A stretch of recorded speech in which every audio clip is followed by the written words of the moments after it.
This is форматовSafari Park, home to some of the most endangered wildlife on the planet. 600 animals, 76 different species. For the first time, the park allows access all areas, from dangerous carnivores to fragile newborns, in unparalleled close encounters.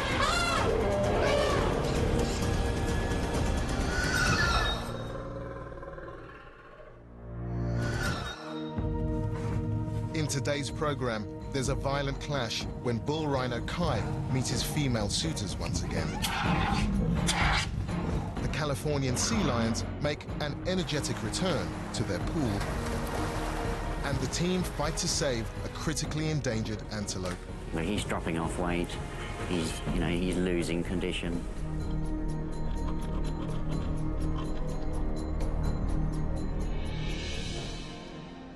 Situated in a small village in the Bedfordshire countryside lies форматовSafari Park.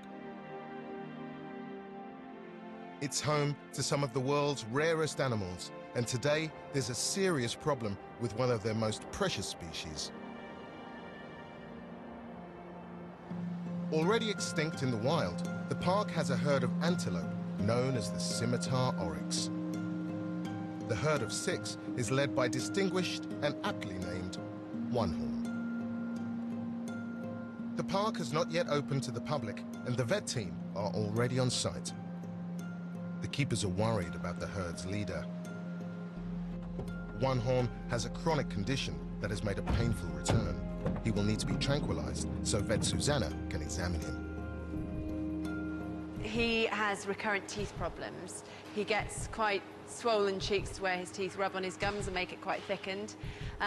We've had to twice in the last sort of 18 months rasp down those teeth to get rid of any spurs that are forming on the sides and hurting his cheeks or his tongue.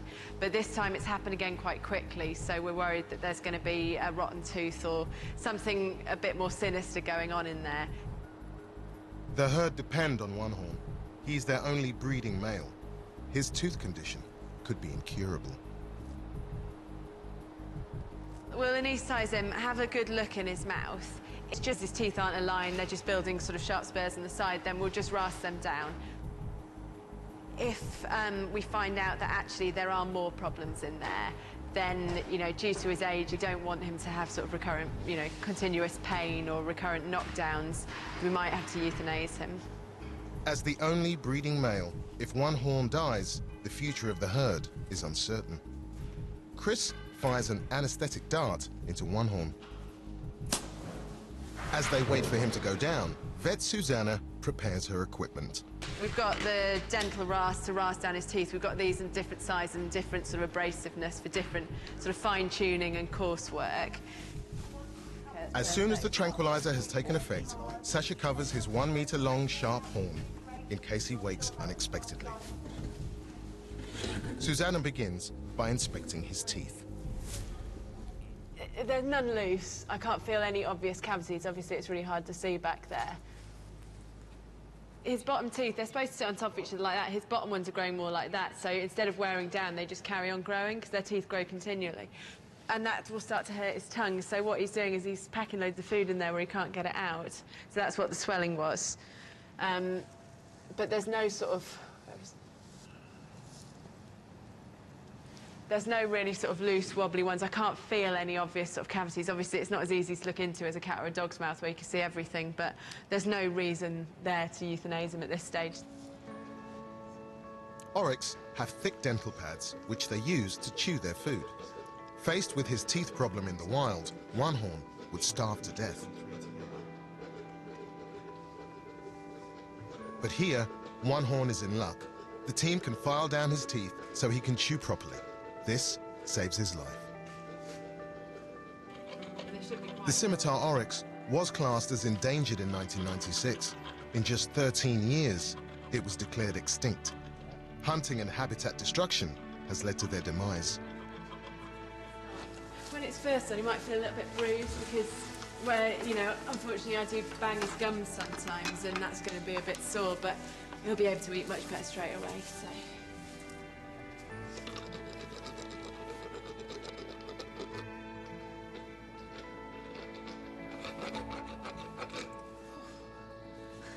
The procedure is complete. One horn will be ready to rejoin the herd as soon as he's awake. But his survival isn't guaranteed. If this treatment doesn't work, the team will have to take more drastic action. In the lion enclosure, there's growling anticipation. The keepers are laying out a banquet of fresh beef, deer, and rabbit. The lions can smell it, and they're coming for it.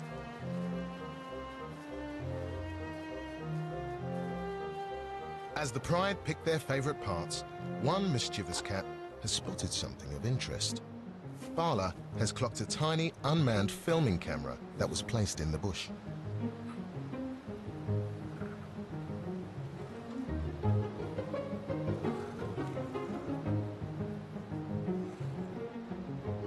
Whilst he's spellbound by the fancy foreign object, his group members begin to tuck into their feed.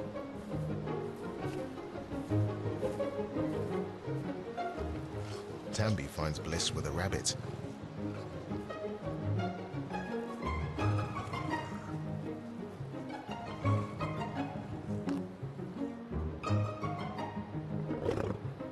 Tallulah has decided to take charge of the camera investigation.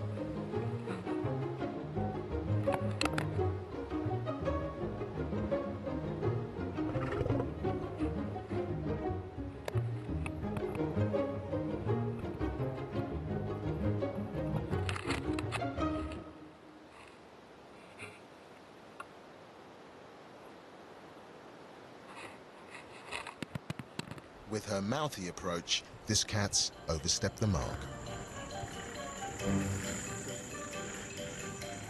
Her stolen goods make her a feline offender.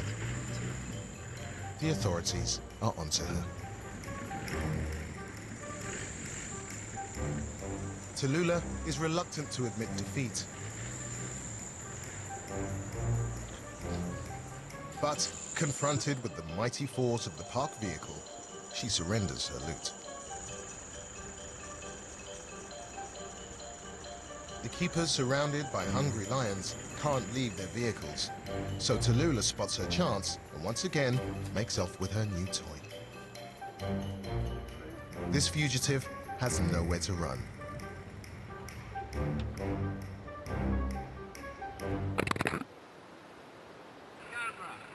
Surprisingly, the camera survived its lion attack. Oh, JP not going to be happy. Although the cameraman is not going to be best pleased. Tallulah has moved on. She's noticed rabbits are far tastier than cameras.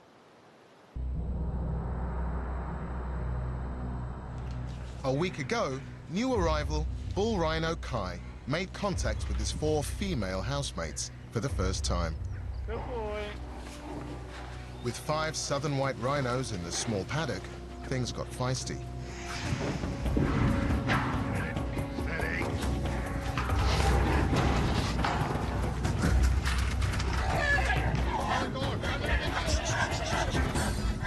Since then, Kai has remained separated from the girls. Last time we introduced him, yes, it was quite rough. By nature, bull rhinos are quite rough with their females, but obviously out in the savannah, they've got room to run, etc. These animals weigh over 2 tons and can charge at speeds of over 45 kilometers per hour. Some aggression is needed to keep everyone in their place. Kai needs to get along with the females. The park is hoping he will breed with the 2 younger rhinos. Keeping up momentum on introductions is vital. A decision has been made to give the hot-headed rhino a calming sedative. This is a drug that actually will help chill him out, and he'll be a little bit kinder to the girls. So, it's a proven drug, it works well in rhinos.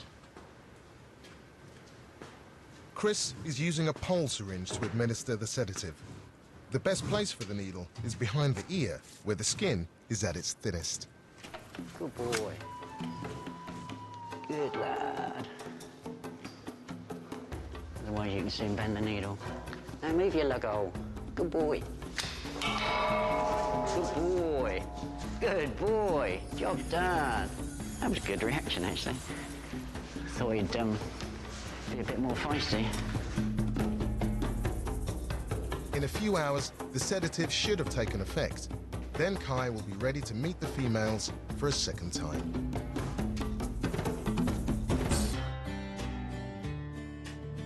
Looking after the 600 animals at the safari park are 46 keepers and a team of vets.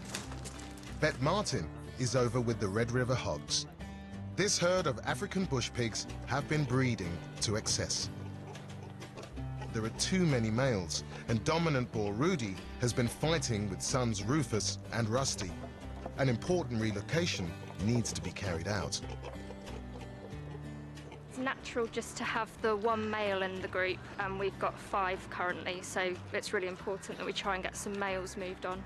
And Rusty's been with his dad in the group since from the age of Dot, and he's about 6 now, so he's pretty much been beaten up for most of his life, so he's just quite a nervous animal. Red River hogs are highly unpredictable. To move them safely, both hogs need to be knocked out. They've been separated. Rusty out in the paddock, and Rufus in the pen. Vet Martin first turns his attention to Rusty.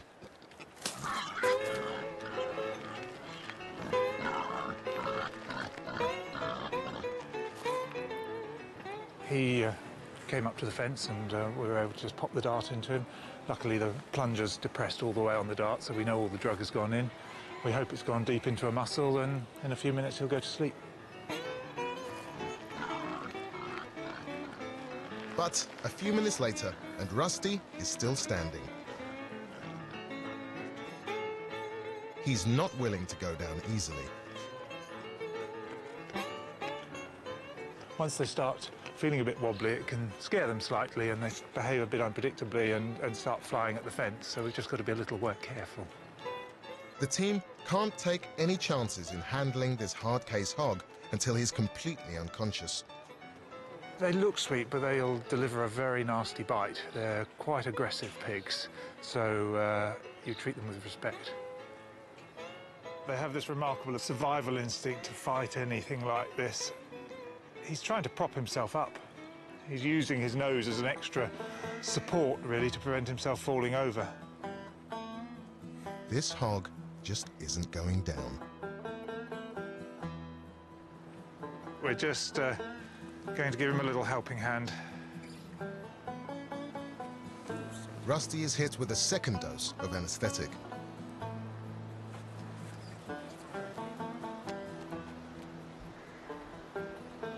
But everyone is perplexed. He's mustered every ounce of inner strength to stumble to the far side of the paddock. Despite encouragement, this hog is still staying on his feet.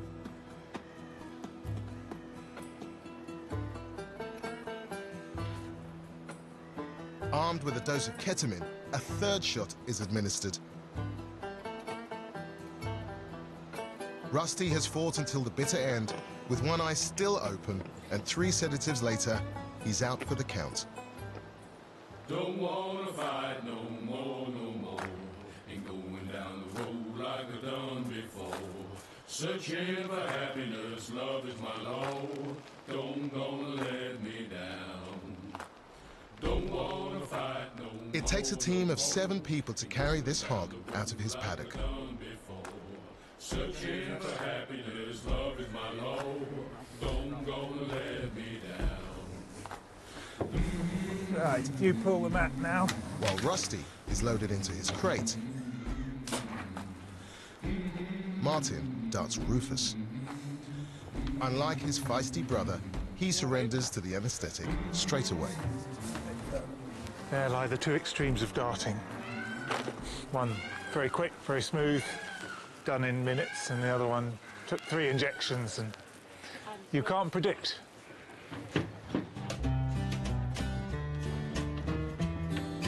Before he's even dispatched, Rusty is back on his feet and already expressing his disapproval.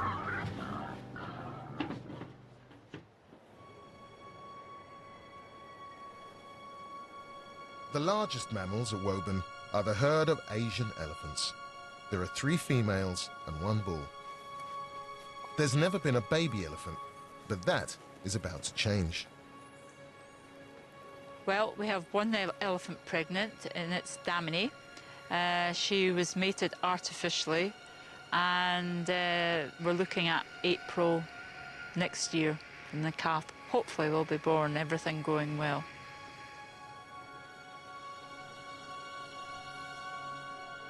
Female elephants are only able to conceive a few days each year, and Damini's conception was a carefully planned operation using artificial insemination.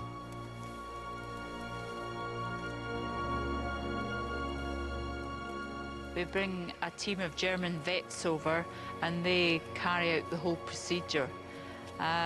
We take the semen from Raja, our male, and as soon as we have that and the semen's live and kicking, we just get on and it's inseminated straight into the elephant, Damini in this case. For these 2 elephants, a natural mating was out of the question. Well, Raja, unfortunately, he's just that bit too young at the moment. You know, he's only 17 years old. Out in the wild, you know, he would be chased out from the herd by older bulls. And, you know, you're probably looking at the age of 20, 25, where he'd start creeping in and, you know, getting his own females. So we're just giving him a helping hand at the moment. Damini is now halfway through her 22-month gestation. There could be difficulties. She may miscarry or reject the calf. Being a first-time mother, her chances of having problems are high.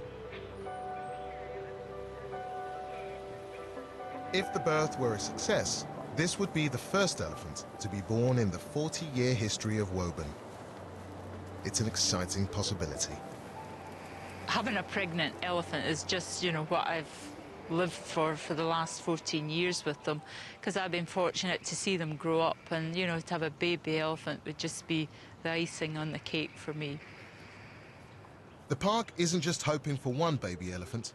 With Damini's pregnancy progressing, the team also want Chandrika to conceive.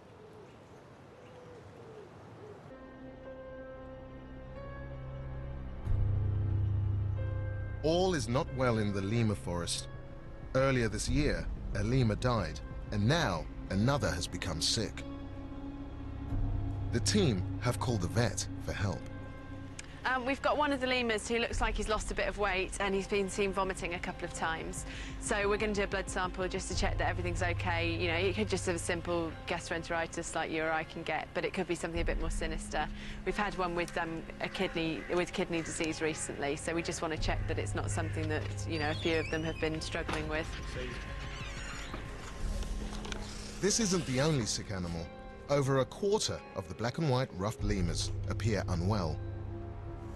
I'm trying to weigh one of our lemurs, Tulum, just because he looks a little bit underweight and looks a little bit scruffy, and we'd just like to get a weight off him just to make sure that he's not overly underweight. So he's a very active lemur, but recently he's just been looking a little bit lethargic, and we just want to make sure that everything's working well inside.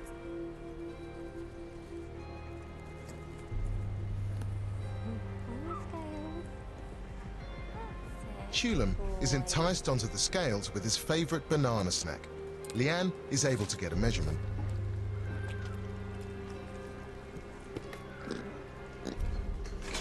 The team need to cover every base. While Susanna takes blood, Leanne collects stool samples.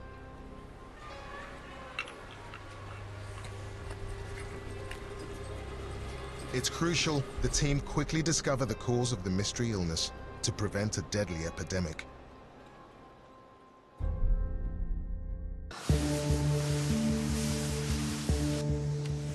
The sea lion pool at Woburn has been empty for the last few weeks.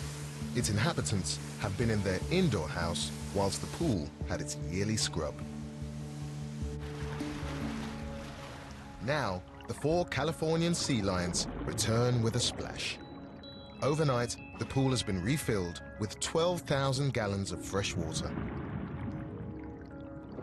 They're back, and Keeper Jane is eager to give them a good health check. So I asked them to present their flippers, just a simple command, asked them to bring their flipper up so we can have a good look. Checking inside their mouths, like I said, just ask them to open up and hold that nice and still. Yeah. Sometimes if they've had a bit of a squabble, there might be the odd bite, but everything looks good this morning. Woburn's all-female sea lion colony consists of 2 mothers and their daughters. During their health check, Jane ensures they stay focused by practicing some of the 100 commands that they know. They're not quite paying attention, they're a little bit distracted. Just change it into something exciting. So we did a quick run around, did a few free jumps in the water just to show their porpoising, and then they'll get their little burst of excitement, they'll come back, and especially with ones like Monica and Leonie, that works fantastically well.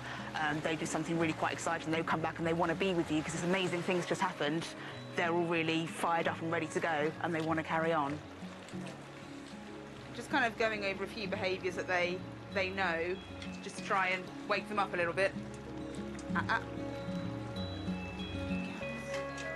Californian sea lions are the fastest swimmers of any seals or sea lions, and can reach speeds of 25 kilometers per hour. Their anatomy has evolved to suit their underwater world.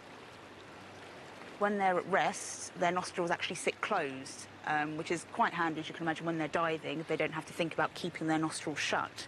So what they have to do, when they want to open their nostrils up, they actually have to use the muscles in their cheek pads to actually open up their nostrils to breathe. So it is quite a handy little thing. Their whiskers are very, very sensitive. They can pick up vibrations of fish moving through the water. In the wild, these sea lions range from Vancouver Island to the southern tip of Mexico. They're renowned for their quick learning and intelligence. Eager to show off their new pool, this lot are back with a new lease for life and fishing for compliments.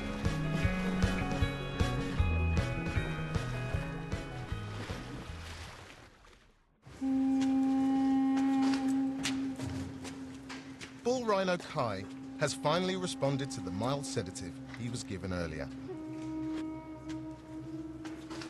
Now is the right time for another meeting with the girls, but the decision has been made that he should only meet the 2 younger females. The 2 older girls are quite set in their ways, and I think they'll actually wind the situation up rather than just, you know, 'cause we wanted to be friends, not arguing against each other. So it's, we're just going to try them with the 2 youngsters, who I think he would prefer anyway.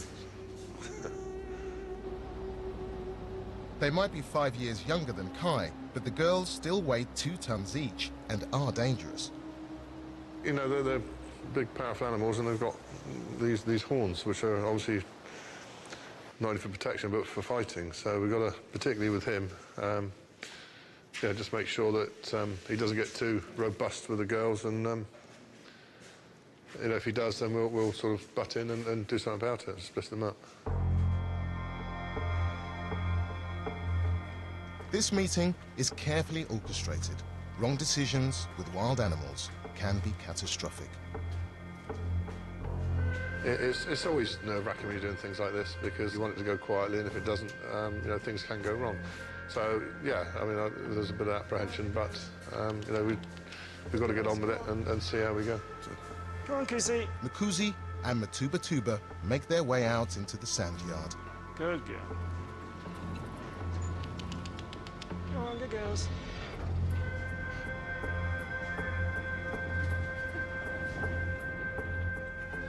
As they would in the wild, they need to learn their place in this new herd structure. Good girls. Out you go. Come on.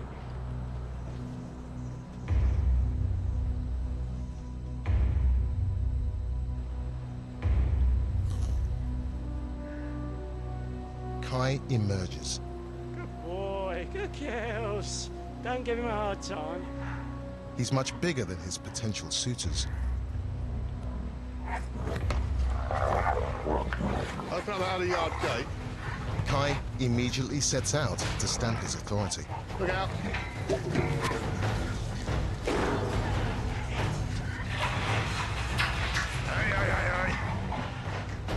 One of the most aggressive rhino moves is to ram its horn under the soft part of its rival's legs.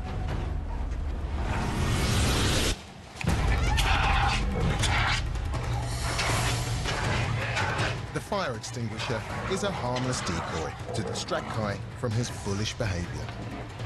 All right, good girls. Steady. Steady. Steady. Kai. The girls have a chance to regroup. They might only be half the size of Kai, but undeterred, they stand their ground. Ooh, little girls. Ooh, good girls.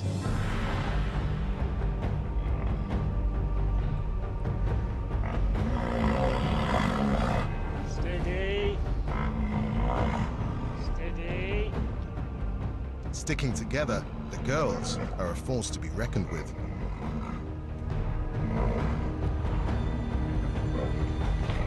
Good girl. Good girl. Steady. Good girls. Good girls. Suddenly, ferocious Kai becomes playful.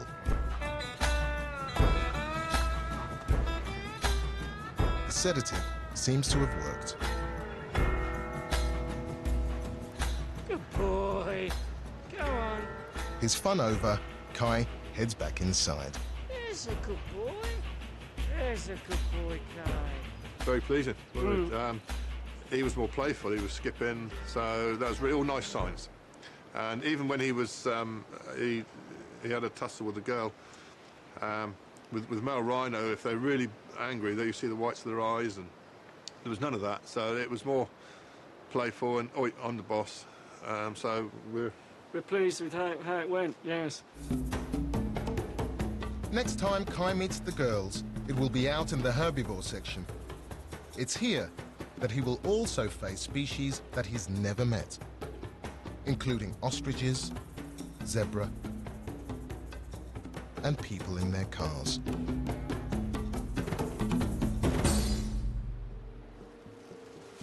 The black and white ruffed lemurs test results have returned. There are no identifiable diseases, yet mysteriously, more individuals are sick. On the advice from specialists, the keepers are going to attempt a change to their diet to try and pinpoint the cause of the problem. The lemur diet, the one that we've got at the moment, is very high in sugar, contains a lot of banana, apples, figs, a lot of sweet stuff. It's very rich for them, so we're just looking into a much healthier diet. The new diet basically contains probably what we see is quite a lot of boring stuff. For example, celery, cucumber, broccoli, carrots, and we also have leafy pellets, which are these pellets here.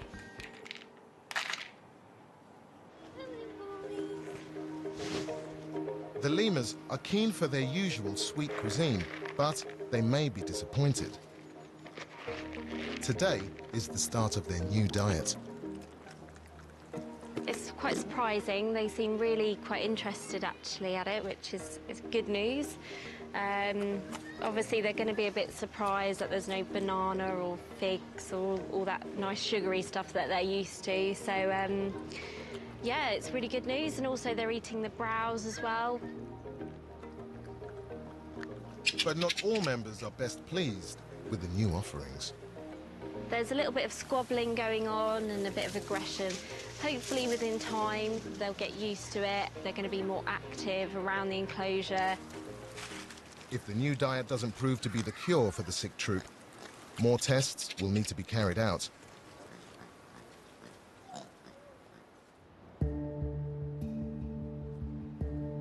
One-horned the oryx has been monitored closely by the vet team.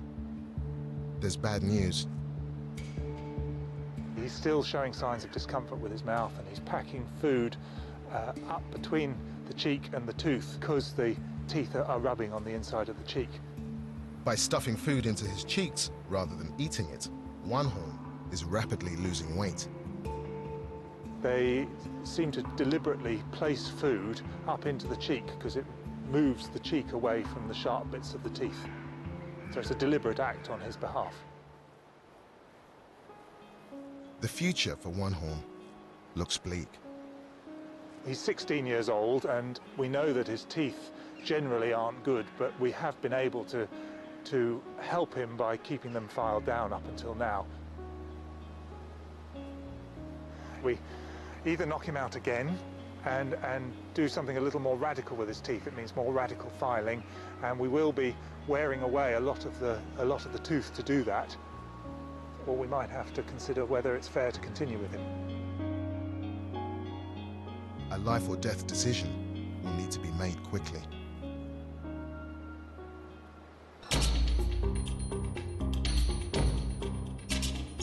An elephant's pregnancy is the longest of any mammal.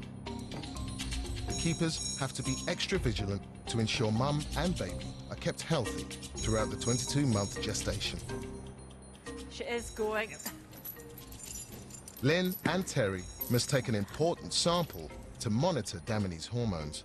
Good girl. Measuring her progesterone levels indicate the health of her pregnancy. We collect urine so we can follow the cycle of the females. We do it every week, and then we send it off to Germany where it's analysed, and we've got a pattern of what's going on. All the elephants are washed daily. This allows the team to inspect their bodies for injuries they may have sustained. Steady. At 17, Damini falls into the high-risk pregnancy category and stands a 30 to 50% chance of delivering a stillborn calf.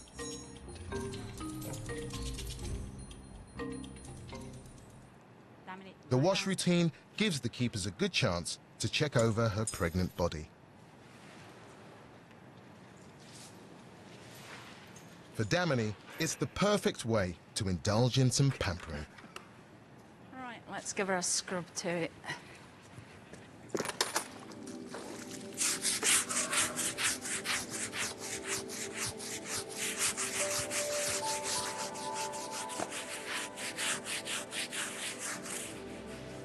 Power wash complete, she can relax into the soothing hot water scrub.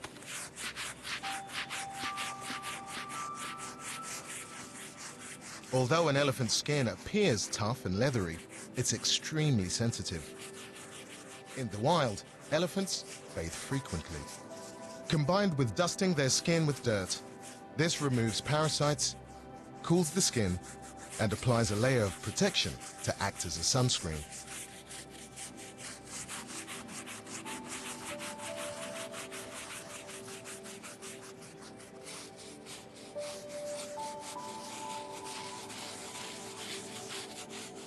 An elephant's trunk is their most important and flexible appendage. It's used to eat, smell, drink, and wash themselves. It has as many as 40,000 individual muscles, over 62 times more than the entire human body. Yeah, she's so chilled out, it's unbelievable. She's snoring away here.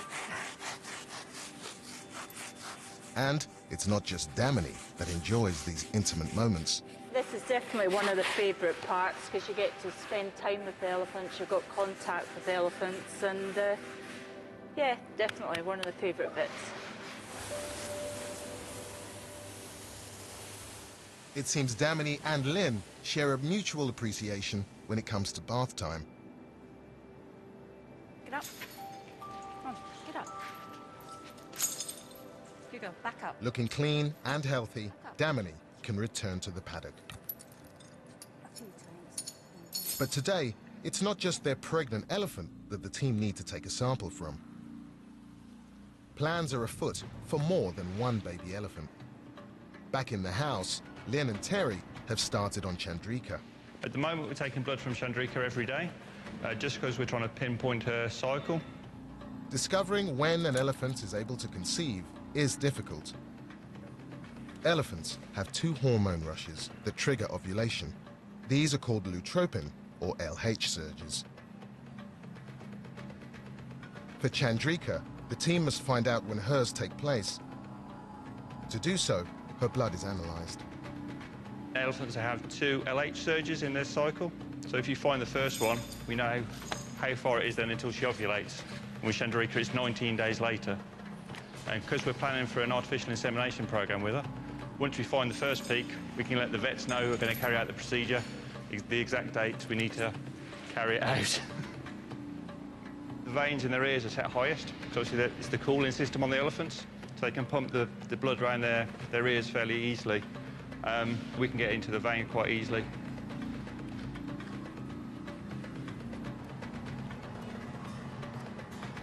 Now Chandrika has had her blood taken, she can also lie back and enjoy her pamper session. This giant is blissfully unaware that she too is vital for creating a new generation of elephants at Woburn.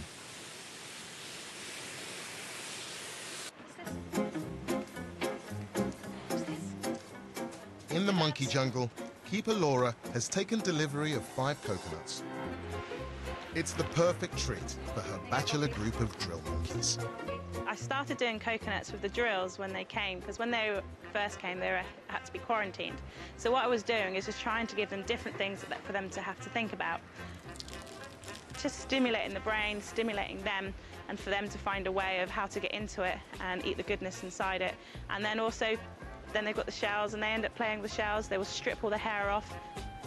Coconuts dished out, the drills scatter.